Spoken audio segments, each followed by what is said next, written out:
बैठी हो? पूरे घर में आवाज लगा ली मैंने। अरे रिया तू आ गई? आजा, तेरा इंतजार कर रही थी मैं।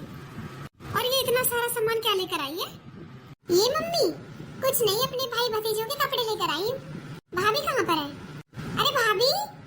अरे दीदी नमस्ते, आप कब आई? नमस्ते भाभी, अभी आई, आओ बैठो। और कैसी हो भाभी? ठीक हूँ दीदी, आप बताओ। मैं भी ठीक हूँ। अरे तू ये बता, इतना सारा सामान क्यों लेकर आई है तू? क्यों मम्मी, मेरा भी तो मन करता है अपने भाई भतीजों के लिए लाने का। अरे बेटी का खा के क्या ये नरक में जाएंगे? अरे मम्मी, स्वर्ग नरक कुछ नहीं होता। प्यार से दो बातें कर लो ना, प्यार से रह लो, यही स्वर्ग है। आपको पता है मम्मी, मेरी नंद भी मेरे बच्चों के लिए और इनके लिए बहुत सारा सामान लेकर आती है जब भी आती है बाहर से। अरे तो भाई भाभी पे जोर ही पड़ता है, फिर तुझे दुगना करके देना पड़ता होगा। नहीं मम्मी, बिल्कुल नहीं, वो तो मना कर देती है ले जाने के लिए कुछ भी। यही तो सोच गलत है मम्मी आप लोगों की, कि बहन बेटी आती है जो लेकर आती है उसे दुगना दो। अरे मम्मी, इस दुगना देने के चक्कर में आधे रिश्ते खत्म हो गए हैं आजकल। वैसे मम्मी आप क्या निकाल रहे थे? अरे ये देख, ये झुमके निकाले मैंने तेरे लिए रक्षाबंधन पे देने को। कैसे हैं बता? अच्छे हैं मम्मी झुमके तो, ले रख ले इन्हें। हाँ मम्मी ठीक है। और बहू तूने क्या निकाला है इसको देने के लिए? वो मम्मी जी मेरे पास रखी है एक सुंदर सी साड़ी, वो दे दूंगी दीदी को। बहू रखी हुई साड़ी देगी रक्षाबंधन पे तू मेरी बेटी को? अरे मम्मी जी वो मेरे मायके से मिली थी, अच्छी साड़ी है। हाँ रहने दे, पता है मुझे कितनी अच्छी चीजें मिलती तेरे मायके से। मम्मी रहने दो आप, मैं क्या साड़ी लेने आई हूँ यहाँ, मैं तो राखी बांधने आई हूँ। और मम्मी कोई लेन देन का त्योहार तो होता नहीं है, इस त्योहार पे आके बहन मिल लेती है अपने भाई से इस बहाने। वैसे तो कोई फ्री होता नहीं है मम्मी, आजकल इतने बिजी होते हैं सब, त्योहारों के बहाने मिल लेते हैं तो ये लेन देन नहीं मिलने देता। और मम्मी इसी सोच की वजह से ना नंद भाभीियों को बोझ लगती है, हमें इस सोच को बदलना चाहिए। ये कोई मतलब नहीं होता कि बेटी एक ले आई तो तुम वापस में उसे 4 दो। अरे मम्मी सगुन के तो 11 रुपए बहुत होते हैं। और रही बात भाभी की रखी हुई साड़ी की मम्मी, तो ये तो देखो अपने मायके की दी हुई साड़ी वो मुझे दे रही है। आपको तो पता ही होगा मम्मी मायके की चीजों से कितना लगाव होता है, फिर भी वो मुझे दे रही है तो वो मुझसे प्यार करती है तभी तो दे रही है, वरना वो मना भी कर सकती थी कि मेरे पास नहीं है साड़ी। फिर भी बेटा बहन बेटियों को तो दिया ही जाता है, जितना देते हैं उतनी घर में बरकत आती है। मम्मी देना पैसों का ही नहीं होता, देना मान सम्मान का भी होता है। अब मैं यहाँ पर जब भी आऊंगी भाभी मेरा मान सम्मान करेंगी, मुझे मान सम्मान से बुलाएंगी चलाएंगी, तो इससे ज्यादा मुझे क्या चाहिए बताओ आप? पीहर का तो बुलावा ही बहुत होता है मम्मी, आप इस सोच को बदल लो।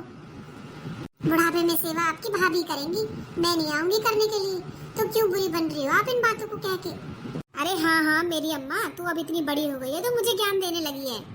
हाँ मम्मी, मैंने अपनी ससुराल में यही सीखा है, मेरी नंद जैसे करती है वैसे ही मैं करूंगी मम्मी, मेरी नंद बहुत अच्छी है। हाँ तो जब से आई है मुझे लेक्चर ही दिए जा रही है। चल ठीक है, नहीं बोलती मैं क्या देगी क्या नहीं, जो उसका मन होगा वो दे देगी। वैसे बेटा एक बात तो तूने बिल्कुल सही कही। क्या मम्मी? कि भाभी तो नंद का मान सम्मान कर ले, वही उसके लिए सब कुछ है, लेन देन से कुछ नहीं होता।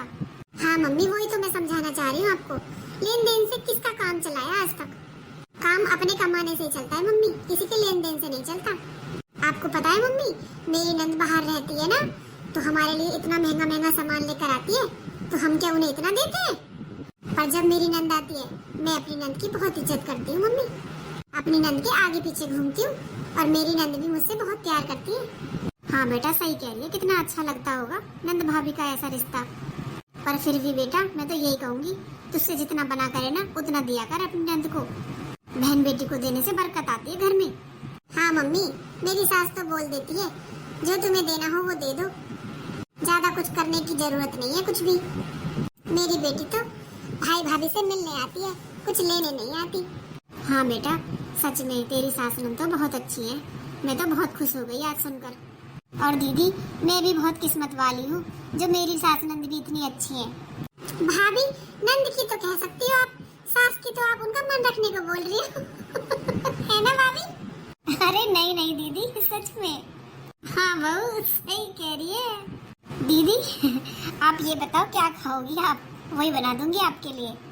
पर भाभी आपको नहीं जाना रक्षाबंधन पे अपने घर? हाँ दीदी जाऊंगी तो, पर थोड़ी लेट जाऊंगी। अरे आप अभी आई हो ना, फिर आप भी तो राखी बांधोगी, थोड़ा लेट चली जाऊंगी। ठीक है भाभी। तो बताओ आप क्या खाओगी, या फिर बाहर से मंगवा दूं?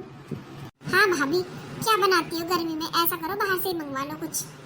हाँ दीदी, ऐसा करती हूँ, आपको चाइनीज खाना बहुत पसंद है, चाउमीन मंगा लेती हूँ। हाँ भाभी, आपको तो मेरी पसंद पता ही है, आप मंगा लो जो मंगाओ, ठीक है? हाँ दीदी, अभी ऑर्डर कर देती हूँ।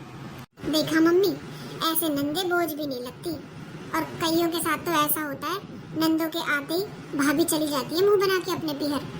कम से कम इस लेन देन के चक्कर में ऐसा तो नहीं होता हमारे घर। अब आप ये बताओ, आप भाभी से कहकर उन्हें 4 बातें सुनाकर मुझे दुगना दिलवा तो देती, पर क्या वो इज्जत करती फिर मेरी? मुंह बना के रहती, और क्या पता रहती बिना चली जाती अपने पीहर। हाँ बेटा, तू बिल्कुल ठीक कह रही है, आधे रिश्ते तो इस लेन देन ने खा लिए आजकल। सबकी होड़ लग रही है बेटा आजकल तो। अगर कोई 4 देता है तो वो सोचता है सामने से मुझे 8 मिले, और इस लेन देन की होड़ में रिश्ते खत्म होते जा रहे हैं। बाहर तो समाज में दिखा देंगे कि हमने इतना किया, इतना दिया, पर उन्हीं घरों में एक दूसरे की शक्ल तक नहीं देखते। हाँ मम्मी, देख लो, मुझे तो नहीं चाहिए ऐसे रिश्ते मम्मी। मैं तो भाभी के साथ ऐसा ही व्यवहार रखूंगी हमेशा। कमाने वाला अपना आदमी बना रहना चाहिए, दूसरों से क्या उम्मीद है और क्या जबरदस्ती है। हाँ बेटा, और क्या, अपना कमाने वाला बना रहना चाहिए। किसी के लेन देन से क्या पूर्ति पड़ी है आज तक? देख लो मम्मी, भाभी कितनी खुश है। हाँ बेटा, सही कह रही है, ऐसी है ना तुम दोनों तो दोस्तों आप बताओ, आजकल तो लेन देन इतना बढ़ता जा रहा है, देने लेने का कोई और छोर ही नहीं रहा। अगर हमें अपने रिश्ते बचाने हैं तो यही तरीका अपनाना पड़ेगा। आप कमेंट करके जरूर बताना कि हमने सही किया या गलत किया। राधे राधे दोस्तों, और हैप्पी रक्षाबंधन। हाँ दोस्तों, मेरी तरफ से भी हैप्पी रक्षा